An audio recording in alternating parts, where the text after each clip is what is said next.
My name is Arttu Matinlauri. I'm the Director of Analytics and Applications here at Valmet.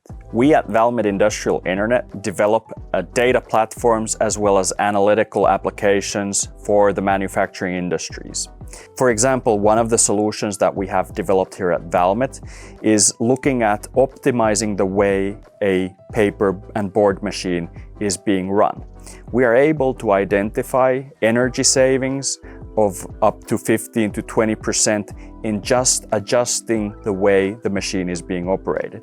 Scaling that up is something we look to do next.